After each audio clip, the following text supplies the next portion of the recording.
쿵! 젓가락이 바닥에 떨어지는 소리가 거실에 울려 퍼졌습니다.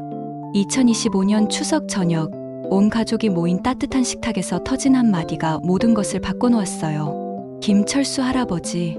나는 이제 순자와 이혼하겠다. 80세 김철수 할아버지의 목소리는 떨리지 않았습니다. 오히려 너무나 단호했어요. 마치 오랫동안 준비해온 말처럼. 온 가족이 숨을 멈췄습니다. 시계 초침 소리만이 째깍 거실의 정적을 깨뜨리고 있었어요. 그런데 더 충격적인 일이 벌어졌습니다. 할아버지가 지갑을 꺼내다가 지갑 안에서 작은 사진 한 장을 떨어뜨린 거예요. 바닥에 떨어진 사진. 그건 30대처럼 보이는 젊은 여성의 모습이었습니다. 막내딸 영희. 아버지 이게 뭐예요? 55년을 해로한 부부의 이혼 선언. 그리고 할아버지 지갑에서 나온 젊은 여자의 사진. 이 모든 게 정말 우연의 일치일까요? 잠깐, 이 이야기를 제대로 들려드리려면 처음부터 시작해야겠어요. 김철수 할아버지와 박순자 할머니. 1970년 10월 15일에 결혼한 이 부부는 올해로 결혼 55주년을 맞았습니다. 4명의 자녀를 낳아 기르며 동네에서는 금슬좋기로 소문난 모범 부부였어요. 철수 할아버지는 올해 80살, 1945년생으로 젊은 시절 건설 현장에서 일하며 가족을 먹여 살렸고 성실함과 뚝심으로 이 동네에서 존경받는 어른이었습니다. 키는 작지만 어깨는 여전히 당당했고 목소리는 또렷했어요. 순자 할머니는 75살, 1950년생으로 평생을 남편과 자식들을 위해 살아온 전형적인 현모양처였습니다. 늘 단정한 옷차림에 온화한 미소를 띠고 있었죠. 동네 사람들이 순자 씨처럼 살고 싶다고 할 정도로요. 이 부부에게는 4명의 자식이 있습니다. 큰아들 민수는 53살로 대기업 과장으로 일하고 있어요. 1972년에 태어나 현재 53세입니다. 책임감은 강하지만 조금 현실적이고 계산적인 성격이죠. 둘째 아들 민식은 51살로 중견건설업체에서 일하는 샐러리맨입니다. 1974년생으로 형보다는 소탈하지만 경제적인 부분에 민감한 편이에요. 셋째 아들 민호는 49살로 자영업을 하고 있습니다. 1976년생으로 형들과는 달리 자유분방한 성격이지만 부모님에 대한 애정은 깊어요. 막내딸 영희는 47살로 간호사로 일하고 있습니다. 1978년생으로 4남매 중에서 가장 부모님을 잘 챙기는 효녀로 소문났죠. 그런데 8개월 전부터 이상한 일들이 생기기 시작했어요. 먼저 순자 할머니가 치매 초기 진단을 받았습니다. 2024년 12월 처음엔 건망증이 좀 심해졌나 했는데 병원에서는 경도 인지장애, 치매 전 단계라고 했어요. 의사, 환자분 상태로 봐서는 앞으로 2년에서 3년 안에 치매가 본격적으로 진행될 가능성이 높습니다. 그날 밤 철수 할아버지는 한숨도 못 잤다고 해요. 55년을 함께 산 아내가 자신을 잊게 될지도 모른다는 현실 앞에서 말이에요. 하지만 더 이상한 건 그 이후 할아버지의 행동 변화였습니다. 이상한 일들은 할머니의 치매 진단 이후부터 시작됐어요. 매주 화요일이면 할아버지는 이상하게 일찍 일어났습니다. 새벽 5시에 말이에요. 평소 7시에 일어나던 할아버지가 갑자기 왜? 그것도 모자라 정장을 단정하게 차려입고 나가는 거예요. 어디 가세요? 라고 물으면 그냥 좀 볼 일이 있어서 라고만 하고는 서둘러 나가곤 했어요. 큰며느리 정미, 어머니, 아버님이 요즘 좀 이상하지 않으세요? 순자 할머니, 그러게 여보가 어디 가는지도 안 말해주고 할머니도 눈치챘어요. 55년을 함께 살면서 이렇게 비밀스럽게 행동한 적이 없었거든요. 그런데 더 수상한 건 할아버지의 휴대폰이었습니다. 어느 날 할아버지가 화장실에 휴대폰을 두고 간 거예요. 마침 전화가 와서 큰아들 민수가 받으려고 했는데 복지관 미영, 이런 이름이 화면에 떠 있었어요. 큰아들 민수, 복지관 미영, 이게 누구지? 민수가 연락처를 확인해 보니 이상한 게 또 있었어요. 할아버지 휴대폰에는 평소에 없던 번호들이 여러 개 저장되어 있었거든요. 복지관 상담실, 미영 선생님, 화요일 약속, 뭔가 석연치 않은 이름들이었어요. 둘째 아들 민식, 아버지가 설마 다른 여자라도 만나시는 건 아니겠지? 큰아들 민수, 야, 그런 소리 하지 마. 아버지가 그럴 분이야? 하지만 마음 한구석에서는 불안한 생각이 자라고 있었어요. 그리고 한 달 후 결정적인 증거가 발견됐습니다. 막내딸 영희가 아버지 서재를 청소하다가 우연히 발견한 거예요. 책상 서랍 깊숙이 숨겨져 있던 것들이 있었거든요. 요양원 안내 팸플릿 10여 개, 치매 전문병원 상담 예약표, 치매 환자 가족을 위한 안내서라는 책, 그리고 젊은 여성의 사진, 막내딸 영희, 아버지. 이게 도대체 뭐예요? 영희가 사진을 자세히 보니 더 이상했어요.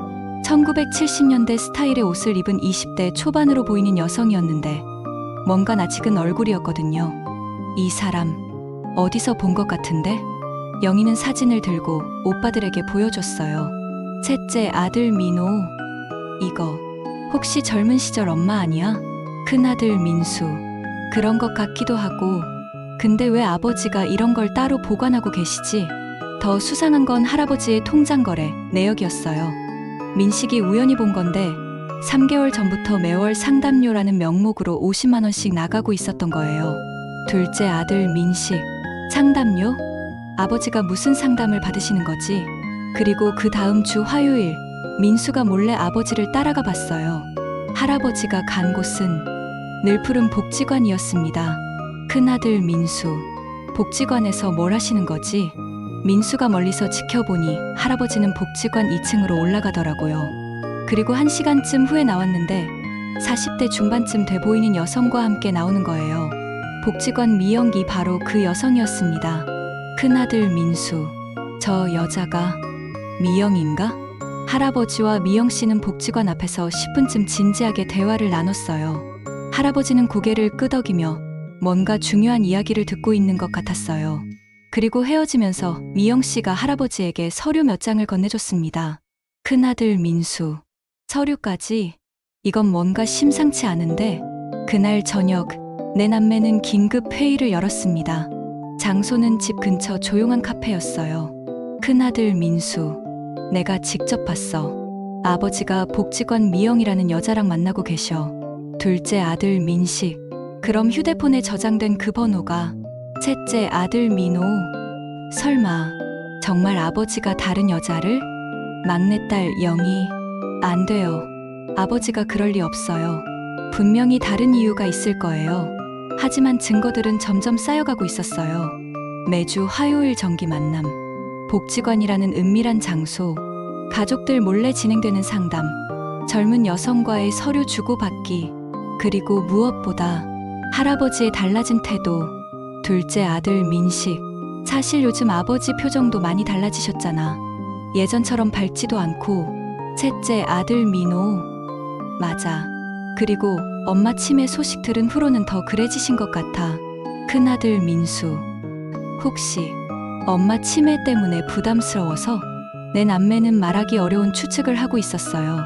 할아버지가 치매에 걸린 할머니를 부담스러워하고 있는 건 아닐까? 그래서 다른 여자를 만나는 건 아닐까? 막내딸 영희. 그래도 55년을 함께 사신 분이 설마 그러실까요? 하지만 현실은 냉정했어요. 요즘 황혼 이혼이 늘고 있다는 뉴스를 자주 봤거든요. 특히 배우자가 치매에 걸리면서 이혼하는 경우들이. 둘째 아들 민식. 그런데 정말 만약에 아버지가 이혼하시면 재산은 어떻게 되는 거지? 갑자기 현실적인 문제가 떠올랐어요. 할아버지와 할머니 명의로 된 재산이 만만치 않았거든요. 이 동네에서 15억은 좋게 나갈 집, 그리고 평생 모은 예금 4억, 기타 보험과 주식 2억, 총 21억 원의 재산이었어요. 만약 이혼한다면 절반인 10억 5천만 원이 할머니 몫이 되겠죠? 큰아들 민수. 그럼 우리가 나중에 상속받을 재산이 반으로 줄어든다는 거네. 셋째 아들 민호. 형, 그런 계산을 지금 해야 해. 부모님 문제인데. 둘째 아들 민식. 아니야. 현실적으로 생각해봐야지. 엄마 치매 치료비도 만만치 않을 텐데. 그런데 정작 가장 중요한 건 할머니의 상태였어요. 순자 할머니의 치매는 생각보다 빠르게 진행되고 있었습니다. 처음엔 가끔 깜빡하는 정도였는데 이제는. 순자 할머니, 여보는 어디 갔어요? 아침부터 안 보이네. 할아버지가 바로 옆에 앉아 있는데도 그렇게 말하곤 했어요. 더 가슴 아픈 건 할아버지를 완전히 다른 사람으로 인식할 때였습니다. 어느 날 밤 할머니가 갑자기 소리를 지르기 시작했어요. 순자 할머니, 도둑이에요. 도둑이 들었어요. 이 남자가 누구예요? 이 남자는 55년을 함께 산 남편이었습니다. 일일이죠. 우리 집에 모르는 남자가 들어와 있어요. 할머니가 진짜로 경찰에 신고를 하려고 했어요. 할아버지를 도둑으로 생각하면서요. 김철수 할아버지. 순자야. 나야. 철수야. 너희 남편. 순자 할머니. 누구세요? 저는 당신을 모르는데요. 할아버지의 눈에서 눈물이 흘러내렸어요. 55년을 사랑한 아내가 자신을 완전한 타인으로 보고 있으니까요. 그리고 더 가슴 아픈 순간들이 계속됐습니다. 할머니가 55년간 끼고 있던 결혼 반지를 빼서는 순자 할머니, 이게 누구 거예요? 왜 제 손에 이런 게 끼워져 있죠? 쿵, 반지가 바닥에 떨어졌어요. 할아버지는 그 반지를 주워들고 한참을 바라봤습니다. 김철수 할아버지, 1970년 10월 15일, 우리가 약속했잖아, 순자야. 하지만 할머니는 알아듣지 못했어요. 정말 가끔씩 할머니가 정신을 차릴 때가 있었어요. 순자 할머니, 여보, 내가 왜 이래요? 머리가 이상해요. 그럴 때 할머니는 눈물을 흘렸어요. 자신이 이상해지고 있다는 걸 알고 있었거든요. 김철수 할아버지, 괜찮아, 순자야. 내가 있잖아. 순자 할머니, 여보, 미안해요. 당신을 힘들게 해서. 하지만 다음 날이면 할머니는 또 할아버지를 알아보지 못했어요. 이 남자가 누구예요? 매일 반복되는 이 질문에 할아버지의 마음은 조금씩 부서져 갔습니다. 그리고 그렇게 몇 달이 지난 후 2025년 추석 저녁, 할아버지는 그 폭탄 선언을 터뜨린 거였어요. 나는 이제 순자와 이혼하겠다. 온 가족이 충격에 빠진 가운데 할아버지 지갑에서 젊은 여성 사진까지 나왔고, 과연 이 모든 일들이 우연일까요? 정말 철수 할아버지가 55년 결혼 생활을 포기하고 새로운 인생을 시작하려는 걸까요? 아니면 이 모든 것 뒤에 우리가 모르는 더 큰 이유가 숨어 있는 걸까요? 할머니의 치매가 진행될수록 더욱 비밀스러워지는 할아버지, 복지관에서 만나는 의문의 여성 미영, 그리고 가족들조차 모르는 할아버지의 진짜 계획은 무엇일까요? 아이고, 큰일 났네.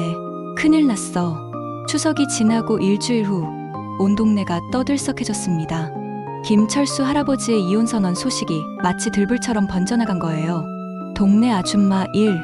어머나, 김철수 씨가 정말 이혼한다는 게 진짜래요? 동네 아줌마 2. 그러게 말이에요. 55년을 해로한 부부가 어떻게 그럴 수 있어요? 동네 아줌마 3. 아, 그거 아세요? 젊은 여자가 있다던데요. 복지관에서 만난다더라고요. 헉, 정말요? 소문은 갈수록 부풀려졌어요. 처음엔 단순한 이혼 이야기였는데 어느새 80세 할아버지의 바람이라는 자극적인 소문으로 변했습니다. 동네 아줌마 4. 순자씨 치매 걸리니까 바로 바람 피우는 거 보세요. 요즘 남자들 참. 동네 아줌마 1. 그러게요. 아내가 아플 때 옆에서 도와주기는커녕. 동네 아줌마 2. 아, 나 같으면 정말 못 참겠어요. 어떻게 그럴 수 있어요? 이런 소문들이 김철수 할아버지, 가족들의 귀에 들어가지 않을 리 없었죠. 큰아들 민수는 회사에서 곤욕을 치르고 있었어요. 회사 동료 1. 민수 씨, 아버님이 정말 그런 일이 있으시다면서요? 회사 동료 2. 요즘 황혼 이혼이 많긴 하지만 그래도 80세에 민수는 고개를 들 수가 없었습니다. 대기업 과장으로서 쌓아온 체면이 하루아침에 무너지는 기분이었어요. 큰아들 민수. 아, 그건 좀 복잡한 사정이 있어서요. 하지만 제대로 설명할 수도 없었어요. 정작 본인들도 아버지가 왜 그러시는지 확실히 모르니까요. 둘째 민식도 마찬가지였습니다. 둘째 아들 민식. 과장님, 아버님 소식 들었는데 괜찮으세요? 민식의 상사. 가족 일은 어쩔 수 없지만 그래도 신경 쓰이겠네요. 신경 쓰인다는 말 뒤에 숨어있는 진짜 의미를 민식은 알고 있었어요. 집안이 시끄러우면 일에도 지장이 있을 텐데 라는 뜻이었거든요. 하지만 가장 힘든 건 며느리들이었어요. 큰며느리 정미, 사모님, 시아버님이 정말 그런 분이세요? 동네 미용실에서 머리를 하던 큰며느리 정미는 미용사의 질문에 얼굴이 빨갛게 달아올랐어요. 미용사.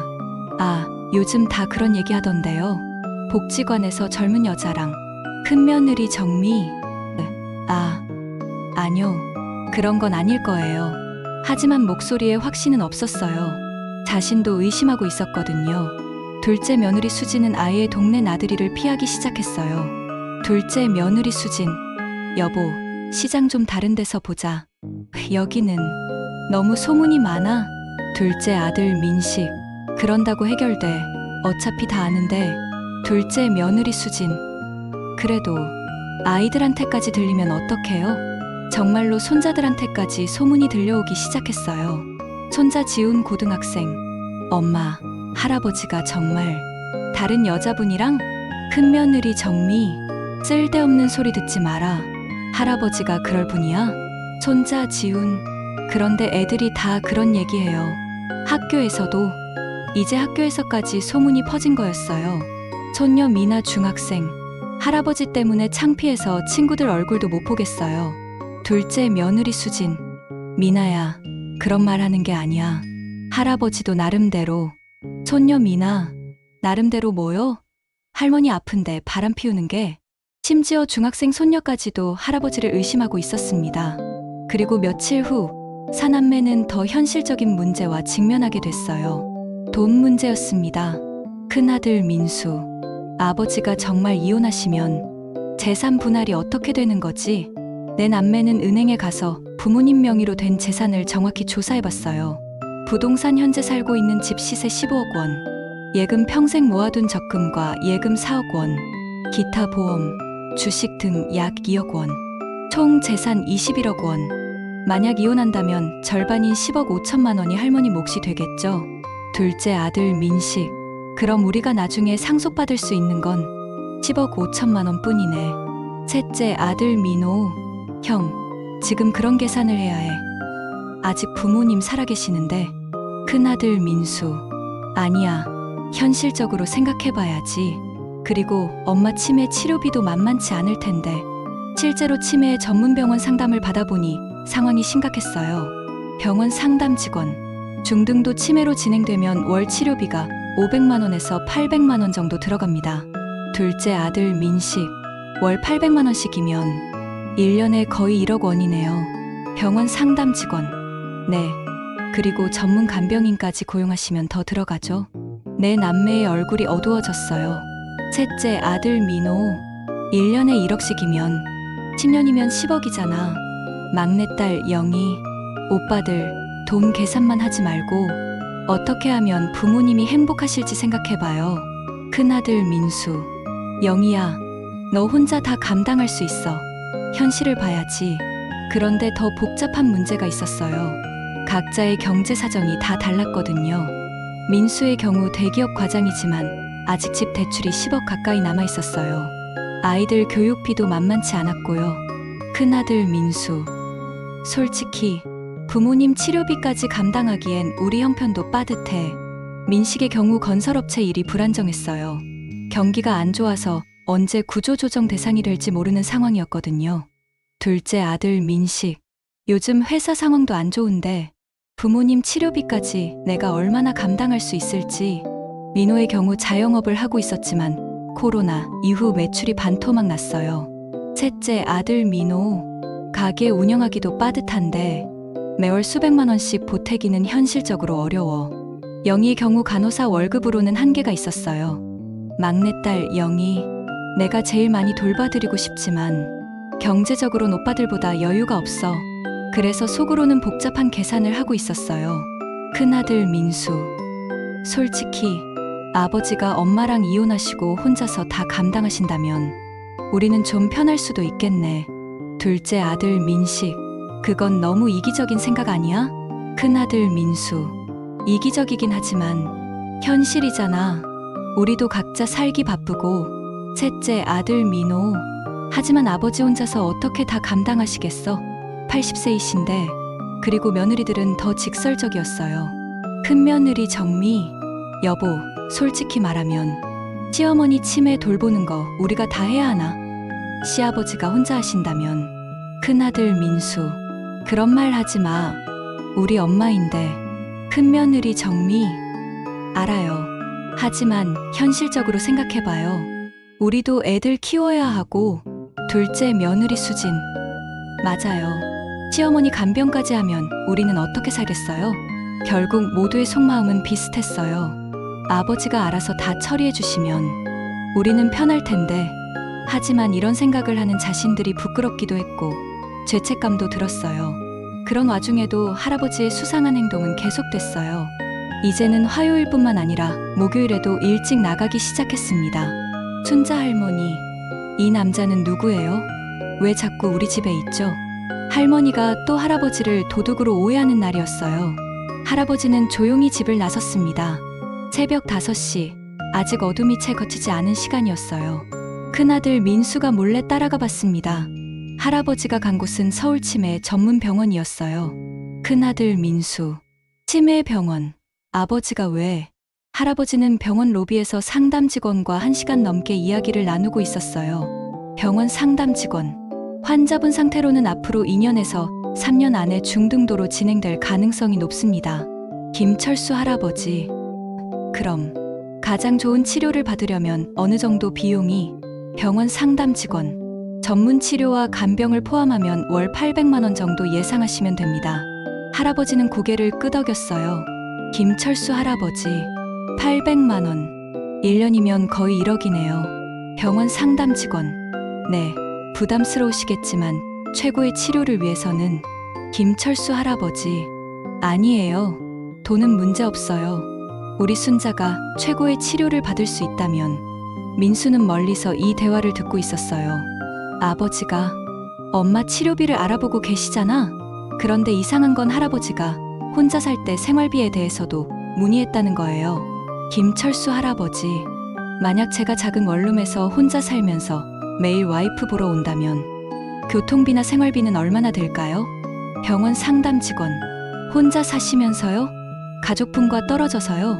김철수 할아버지. 네, 여러 사정이 있어서 혼자 살면서 매일 엄마 보러 온다고? 민수는 더욱 혼란스러워졌어요. 그 다음 주에는 셋째 아들 민호가 몰래 따라가 봤어요. 할아버지가 간 곳은 부동산 중개업소였습니다. 부동산 중개업자. 어르신, 원룸을 찾으신다고요? 김철수 할아버지. 네, 혼자 살 집이요. 너무 넓지 않아도 되고 대신 병원까지 교통이 편한 곳으로요. 부동산 중개업자.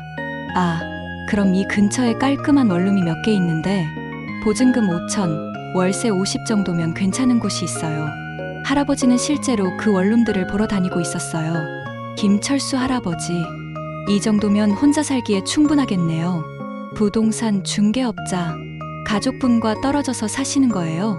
김철수 할아버지. 네, 곧 그렇게 될 것 같아요. 민호는 충격을 받았어요. 아버지가 정말로 집을 나갈 준비를 하고 계시잖아. 그리고 목요일에는 또 다른 곳을 가시더라고요. 늘 푸른 복지관. 이번엔 막내딸 영희가 따라가 봤어요. 할아버지는 복지관 3층 강의실에 앉아 있었어요. 그런데 그곳에서 하고 있던 건 치매 환자 간병법 교육이었습니다. 강사. 치매 환자분들은 같은 질문을 계속 반복하시는 경우가 많습니다. 그럴 때마다 짜증내지 마시고 차분하게 대답해 주세요. 할아버지는 노트에 열심히 필기하고 있었어요. 같은 질문 반복, 차분하게 대답. 강사. 그리고 환자분이 가족을 알아보지 못하실 때도 있습니다. 그럴 때 억지로 기억하게 하려고 하지 마세요. 할아버지의 손이 잠깐 멈췄어요. 그리고 이런 메모를 했습니다. 알아보지 못해도 괜찮다. 억지로 기억시키려 하지 말자. 강사. 가장 중요한 건 환자분의 감정 상태입니다. 불안해하시거나 화내실 때는. 할아버지는 정말 진지하게 강의를 들었어요. 마치 시험 공부하는 학생처럼 말이에요. 아버지가 엄마 간병법을 배우고 계시잖아. 영희는 혼란스러웠어요. 그런데 바람을 피우려는 사람이 왜 치매 간병법을 배우겠어요? 그날 밤 영희는 집에 돌아와서 오래된 앨범을 꺼내봤어요. 1970년 10월 15일 아버지와 어머니의 결혼식 사진이었습니다. 25살의 김철수 씨와 20살의 박순자 씨. 두 사람은 정말 행복해 보였어요. 평생 함께 하겠습니다. 결혼식 서약서에 적힌 글귀가 선명했습니다. 그리고 1972년 첫 아이 민수가 태어났을 때 사진. 젊은 시절 김철수. 순자야, 우리 애가 이렇게 예쁘다니. 젊은 시절 박순자. 여보, 우리 잘할 수 있을까요? 부모 노릇. 젊은 시절 김철수. 당연하지. 우리가 못할 게 뭐 있어? 1974년 둘째 민식, 1976년 셋째 민호, 1978년 막내 영희까지 내 아이를 키우며 고생했던 젊은 부부의 모습들이 앨범 속에 가득했어요. 1980년대 사진들을 보니 참 가난했었어요. 철수 씨는 건설 현장에서 일하며 온몸에 시멘트 가루를 묻히고 집에 돌아오곤 했죠. 젊은 시절 박순자. 여보, 고생 많았어요. 씻고 저녁 먹어요. 젊은 시절 김철수. 순자야, 미안해. 좋은 집에서 살게 해주지 못해서. 젊은 시절 박순자. 무슨 소리예요? 우리 함께 있으면 어디든 좋은 집이에요. 그때도 순자 씨는 항상 밝게 웃었어요. 내 아이 키우랴, 남편 뒷바라지하랴 바빴지만 불평 한 번 하지 않았거든요. 1990년대 사진들도 있었어요. 중년의 김철수. 순자야, 우리 애들 이렇게 잘 키웠네. 중년의 박순자. 당신이 열심히 일해준 덕분이에요. 중년의 김철수. 아니야, 내가 집에서 애들 잘 돌봐줘서지. 2000년대 들어서는 손자들 사진이 많아졌어요. 2000년대 손자들과 함께하는 할아버지 할머니, 행복한 황혼기의 모습, 따뜻한 가족 시간. 할아버지, 순자야, 우리 손자들 정말 예쁘다. 할머니, 그러게요. 우리가 이런 복을 받을 줄 몰랐어요. 할아버지, 50년을 함께 살면서 한 번도 후회한 적 없어. 할머니, 저도요. 다음 생에도 당신이랑 결혼할 거예요. 2010년대 사진들을 보니 더 감동적이었어요. 할아버지, 순자야, 우리 늙어서도 손잡고 다니자. 할머니, 여보, 우리 진짜 오래오래 함께 있어요. 그런데 2020년부터 사진이 확연히 달라졌어요.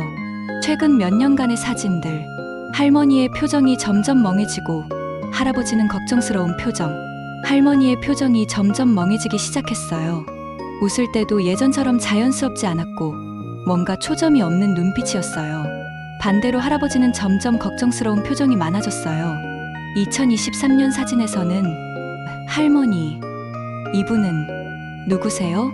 사진 속 할머니가 할아버지를 가리키며 영희에게 묻고 있었어요. 55년을 함께 산 남편을 알아보지 못하는 할머니. 그 순간 할아버지 얼굴에 스쳐간 표정을 영희는 지금도 잊을 수 없어요. 깊은 슬픔과 절망, 그리고 무력감. 현재 시점, 할머니를 바라보는 할아버지의 애절한 눈빛. 55년 사랑의 무게가 느껴지는 장면. 영희는 앨범을 덮으며 생각했어요. 정말 이 모든 사랑이 끝나는 걸까? 55년을 함께한 두 분이 이렇게 헤어지시는 게 맞을까?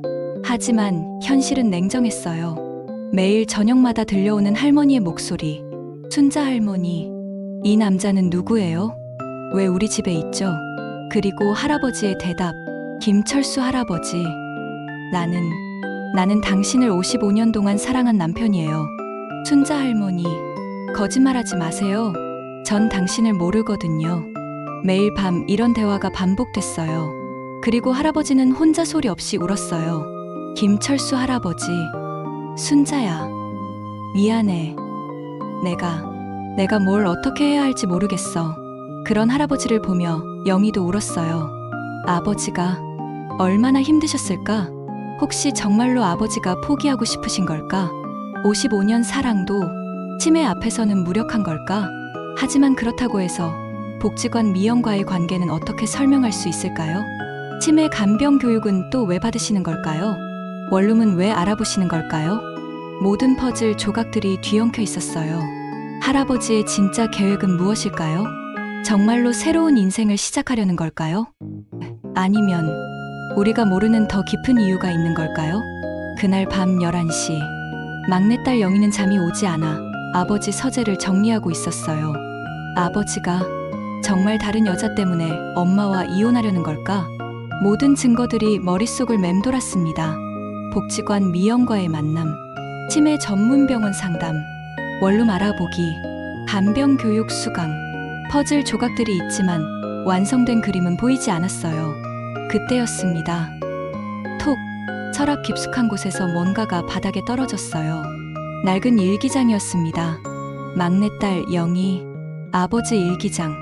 아버지가 일기를 쓰시나? 호기심에 첫 페이지를 펼쳤는데 2024년 12월 20일 순자가 치매 진단을 받았다.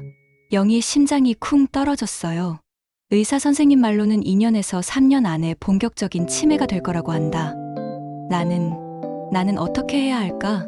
일기는 할아버지의 솔직한 마음이 담겨 있었어요. 2025년 1월 15일, 오늘 순자가 나를 알아보지 못했다. 이 남자는 누구예요? 라고 물었을 때 가슴이 찢어지는 것 같았다. 55년을 함께 살았는데 어떻게 나를 모를 수가 있지? 영희의 눈에서 눈물이 흘러내렸어요. 2025년 2월 3일, 치매 전문병원에 상담받으러 갔다. 최고의 치료를 받으려면 월 800만 원이 든다고 한다. 1년이면 거의 1억, 10년이면 10억이다. 우리 집 전 재산이 21억인데 순자 치료비로 다 써도 괜찮다. 하지만 문제는 아이들이다. 2025년 2월 20일, 민수가 엄마 치료비 어떻게 감당하냐고 걱정하는 게 보인다. 민식이도 요즘 회사 사정이 안 좋다던데 아이들한테 짐이 되고 싶지 않다. 영희만 간호사라 엄마를 잘 돌볼 수 있을 텐데 영희 혼자 어떻게 다 감당하겠나. 영희는 숨이 막혔어요. 아버지가 이렇게까지 생각하고 계셨다니. 그런데 더 충격적인 내용이 뒤에 있었어요. 2025년 3월 5일, 드디어 방법을 찾았다. 변호사 선생님께 상담받아 보니 이혼하면 재산분할로 순자가 10억 5천만 원을 가질 수 있다고 한다. 10억 5천만 원이면 순자가 10년 넘게 최고의 치료를 받을 수 있어. 그리고 나는 작은 원룸에서 살면서 매일 순자 보러 가면 된다. 막내딸 영희, 아버지. 영희는 일기장을 꽉 붙잡고 울기 시작했어요. 2025년 3월 20일, 복지관에서 미영 선생님을 만났다. 미영 선생님은 치매 전문 상담사시다. 나 같은 가족들을 도와주시는 분이다. 환자를 혼자서 돌보는 것도 가능하지만 전문적인 도움이 필요하다고 하신다. 그래서 나도 간병 교육을 받기로 했다. 복지관 미영의 정체가 드러났습니다. 바람 상대가 아니라 치매 전문 상담사였던 거예요. 2025년 4월 10일, 간병 교육 3주째. 치매 환자가 가족을 못 알아볼 때는 억지로 기억시키려 하지 말라고 한다. 그냥 받아들이고 사랑으로 돌보라는 말이 마음에 와 닿았다. 순자가 나를 못 알아봐도 괜찮다. 내가 순자를 사랑하는 마음은 변하지 않으니까. 영희는 이제 이해했어요. 아버지가 왜 그렇게 열심히 공부하셨는지. 2025년 5월 15일, 아이들이 나를 의심하기 시작했다. 민수가 나를 몰래 따라다니는 걸 봤다. 미영 선생님과 만나는 걸 봤을 거다. 아이들은 내가 바람 피운다고 생각할지도 모르겠다. 하지만 어쩔 수 없다. 내 계획을 말하면 아이들이 말릴 테니까. 아이들한테는 나쁜 아버지로 보일 수도 있겠지만 이게 순자를 위한 최선의 방법이다. 영희는 더 이상 읽을 수가 없었어요. 너무 울어서 글자가 보이지 않았거든요. 2025년 7월 10일, 오늘 순자가 결혼 반지를 뺏어 버렸다. 이게 누구 거냐고 물으면서 55년 약속의 상징을 버렸다. 그 순간 깨달았다. 이제 정말로 결정할 때가 왔다는 걸. 추석 때 아이들에게 이혼 이야기를 하겠다. 아이들이 충격받겠지만 순자를 위해서는 어쩔 수 없다. 그리고 마지막 일기였어요. 2025년 9월 25일, 추석, 드디어 말했다. 나는 순자와 이혼하겠다고. 아이들 얼굴이 너무 충격받은 모습이었다. 특히 영희가 많이 놀란 것 같아. 우리 막내, 미안하다. 하지만 이게 최선이야. 순자야, 조금만 기다려. 내가 널 최고로 좋은 곳에서 치료받게 해줄 테니까. 그리고 매일매일 보러 갈 거야. 내가 나를 못 알아봐도 난 평생 널 사랑할 거야. 다음 생에도 우리 부부하자, 순자야. 영희는 일기장을 가슴에 안고 펑펑 울었어요. 막내딸 영희, 아버지, 우리가 얼마나 잘못 생각했는지 모든 미스터리가 풀렸습니다. 복지관 미영, 치매 전문 상담사, 치매병원 상담, 최고 치료법 알아보기, 원룸 알아보기, 혼자 살며 절약하기, 간병 교육, 아내 더 잘 돌보기 위해 이혼, 재산분할로 아내 치료비 마련, 할아버지의 모든 행동이 아내를 사랑하기 때문이었던 거예요. 새벽 2시. 영희는 오빠들에게 긴급 전화를 했어요. 막내딸 영희, 오빠들, 지금 당장 우리 집으로 와요.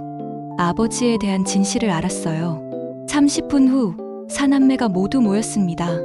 막내딸 영희, 오빠들, 우리가 아버지를 완전히 오해했어요. 영희는 떨리는 목소리로 일기장 내용을 읽어줬어요. 이혼하면 재산 분할로 순자가 10억 5천만 원을 가질 수 있다고 한다. 큰아들 민수. 뭐라고? 10억 5천만 원이면 순자가 10년 넘게 최고의 치료를 받을 수 있어. 둘째 아들 민식. 아버지가. 그리고 나는 작은 원룸에서 살면서 매일 순자 보러 가면 된다. 셋째 아들 민호. 하느님, 우리가 뭘 한 거야? 내 남매는 모두 울기 시작했어요. 큰아들 민수. 내가 아버지를 바람둥이라고 생각했어. 재산 걱정까지 하면서. 둘째 아들 민식. 나도 솔직히 아버지가 혼자 다 감당하시면 편할 텐데라고 생각했어. 셋째 아들 민호. 우리가 얼마나 이기적이었는지. 아버지는 혼자서 이 모든 걸 계획하고 계셨는데. 막내딸 영희. 오빠들, 아버지가 8개월 동안 얼마나 힘드셨을까요? 큰아들 민수. 혼자서 치매병원도 알아보시고 간병 교육도 받으시고. 둘째 아들 민식. 우리는 아버지를 의심하고 동네 사람들은 욕하고. 셋째 아들 민호. 아버지가 우리한테 나쁜 아버지로 보일 수도 있겠지만이라고 쓰셨잖아. 가슴이 찢어져. 그때 복도에서 발소리가 들렸어요. 토독토독. 할아버지가 화장실에서 나오시는 소리였어요. 김철수 할아버지. 애들아, 왜 다 모여 있어? 무슨 일이야? 할아버지는 내 자녀가 모두 울고 있는 걸 보고 깜짝 놀라셨어요. 막내딸 영희. 아버지. 영희는 일기장을 들고 할아버지께 달려갔어요. 막내딸 영희. 아버지, 우리가 정말 잘못했어요. 아버지를 오해했어요. 김철수 할아버지. 일기장을 읽었구나. 할아버지는 당황하지 않으셨어요. 오히려 안도의 표정을 지으셨어요. 김철수 할아버지. 이제 너희들이 알았으니 다행이다. 큰아들 민수. 아버지, 왜 진작 말씀 안 하셨어요? 김철수 할아버지. 말하면 너희들이 말렸을 거 아니야. 우리가 알아서 할게요라고 하면서. 둘째 아들 민식. 당연하죠. 아버지 혼자 이런 걸 다 감당하시게 둘 수는 없어요. 김철수 할아버지.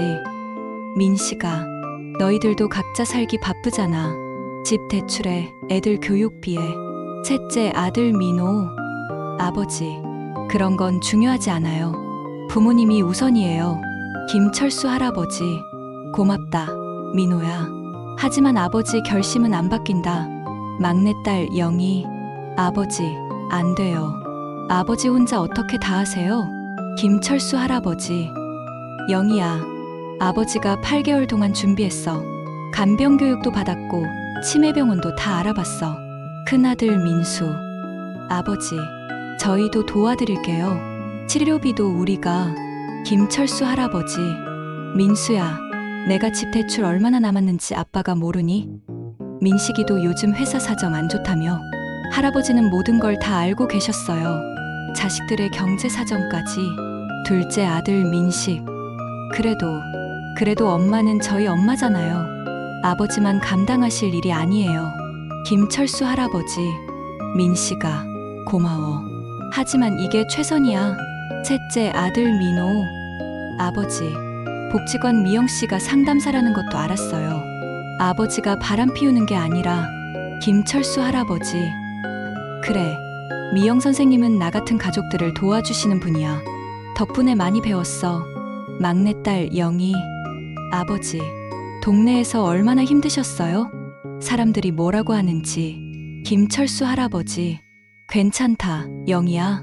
사람들이 뭐라고 하든 내가 할 일만 하면 돼. 할아버지의 의지는 흔들리지 않았어요. 새벽 4시. 가족들은 할머니가 주무시는 방으로 들어갔어요. 순자 할머니는 평화롭게 잠들어 계셨습니다. 김철수 할아버지. 순자야, 곧 좋은 곳에서 최고 치료받을 수 있을 거야. 할아버지는 할머니 머리를 쓰다듬으셨어요. 그때 할머니가 눈을 뜨셨어요. 순자 할머니, 이분은 누구세요? 또 할아버지를 못 알아보셨어요. 하지만 이번엔 달랐어요. 김철수 할아버지, 안녕하세요. 저는 당신을 사랑하는 사람이에요. 할아버지는 더 이상 나는 당신 남편이에요 라고 하지 않으셨어요. 간병교육에서 배운 대로 할머니를 편안하게 해드리는 거였어요. 순자 할머니, 좋은 분 같으시네요. 목소리가 따뜻해요. 김철수 할아버지, 감사합니다. 푹 주무세요. 할머니는 다시 잠이 드셨어요. 할아버지의 따뜻한 목소리를 들으며 내 자녀는 그 모습을 보며 또 울었어요. 아버지가 얼마나 많이 변하셨는지, 얼마나 준비하셨는지 알 수 있었거든요. 막내딸 영희, 아버지, 우리도 함께 할게요. 김철수 할아버지, 영희야, 큰아들 민수, 아버지, 이혼은 하지 마세요. 우리가 다 같이 엄마 돌봐드릴게요. 둘째 아들 민식, 치료비도 우리가 나눠서 낼게요. 아버지 혼자 감당하시지 마세요. 셋째 아들 민호, 저도 가게 정리하고 엄마 간병에 전념할게요. 김철수 할아버지, 애들아, 고맙지만 막내딸 영희, 아버지, 저 간호사잖아요. 엄마 돌보는 건 제가 제일 잘할 수 있어요. 김철수 할아버지, 그래도 너희들 생활이, 큰아들 민수, 아버지, 집 대출이야 천천히 갚으면 되죠. 부모님이 우선이에요. 둘째 아들 민식, 회사 일도 중요하지만 가족이 더 중요해요. 할아버지 눈에서 눈물이 흘러내렸어요. 김철수 할아버지, 너희들이 정말 다 컸구나. 사남매는 아버지를 꽉 껴안았어요. 막내딸 영희, 아버지, 이제 혼자 고생하지 마세요. 우리가 다 함께 할게요. 김철수 할아버지, 그럼 이혼은 안 해도 될까? 큰아들 민수, 당연하죠. 부모님은 끝까지 함께 계셔야 해요.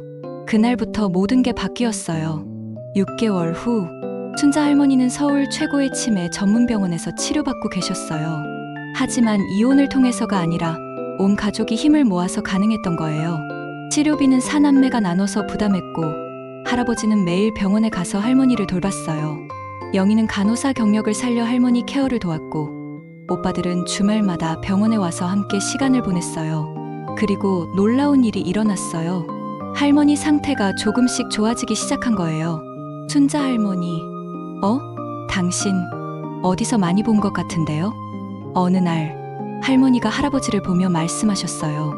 김철수 할아버지, 그런가요? 저도 그런 기분이 드네요. 순자 할머니, 목소리가 참 좋아요. 마음이 편해져요. 완전히 기억을 되찾지는 못했지만 할아버지에게서 따뜻함을 느끼고 계셨어요. 김철수 할아버지, 순자씨, 산책할까요? 순자 할머니, 좋아요. 당신과 있으면 안전한 것 같아요. 두 분이 손을 잡고 병원 정원을 산책하시는 모습, 55년 전 신혼부부 못지않게 아름다웠어요.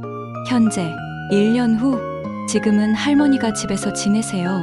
상태가 많이 좋아져서 가끔은 가족들을 알아보기도 하세요. 순자 할머니, 영희야, 우리 막내딸 영희, 네, 엄마, 기억하세요? 순자 할머니, 아직 조금씩만. 하지만 당신들이 내 가족이라는 건 알겠어요. 그리고 할아버지를 보시며, 순자 할머니, 당신은 정말 좋은 사람이에요. 저를 이렇게 사랑해주시니. 김철수 할아버지, 저도 당신을 정말 사랑해요. 평생 그랬고 앞으로도 그럴 거예요. 순자 할머니, 다음 생에도 우리 함께해요. 할머니가 기억하셨어요. 55년 전에 했던 그 약속을. 온 가족이 눈물을 흘렸어요. 복지관 미영 씨도 우리 가족의 감동 스토리를 듣고 눈물을 흘리셨어요. 미영 상담사, 할아버님, 정말 대단하세요. 이런 사랑이 진짜 사랑이죠. 김철수 할아버지, 선생님 덕분에 많이 배웠어요. 사랑하는 방법을요. 감사해요.